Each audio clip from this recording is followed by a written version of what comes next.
කියන්න මගේ වස්තුව කියන්න බැනික පූජා කරන්නම් මලක් ඔයා නමින් ඉන්නවටත් වඩා ඉන්න සතුටින් හොඳින් මෙන්න මේක බලන්න අක්කේ මේක නම් ඔයාලට ඇති වෙයි හැබැයි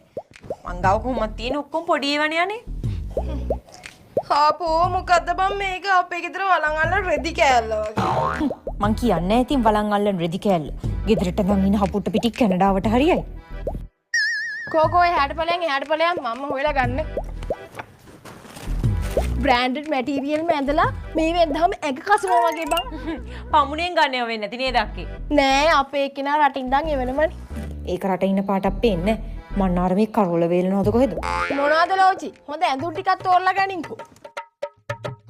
ඇති ආන්තම් හොයලා එකක් හොයාගන්න අනේ අක්කේ මේක නම් දෙන්න බෑ සෝරි මේක මගේ බොයිෆ්‍රෙන්ඩ් මේ පාර ඇනිවර්සරි එකට මට දුන්න ගවුම් අනේ මේ බන් යම් පචං ගාගෙන එන්න එපා කෙලිම බැයි නම් බෑ කියපන් අපි කාගේවත් අතපල්ලෙන් ඇටලා නෑනේ බං එක එකගේ පඩංගුවන් දින්න පඩංගුව කවුද දන්නේ පඩංගුව උඹේ යට ඇඳුම් ඇරෙන්න උඹේ උඩින් ඇඳන් ඉන්න ඔක්කොම මගෙන් උස්සපුවානේ බං යට ඇඳුම් ටිකත් මගේද දන්නේ උස්සපුව අනේ මේ උඹලගේ රෙදි උස්සන්න මේ මහ ලොකු රෙදි සාප්පුවනේ උඹට මතක නැද්ද ජූඩි කාලේ උඹ චූදාදී මගේ නැස්කින් අපේ අම්ම උඹට ඇන්දෙව්වේ මේ උඹේ චූ කතාව හැමදාම කියන්න එපා මට හොඳේ ගහන ඔළුවෙන් පැණි වැක්කිරෙන්න කේප්ප වැස්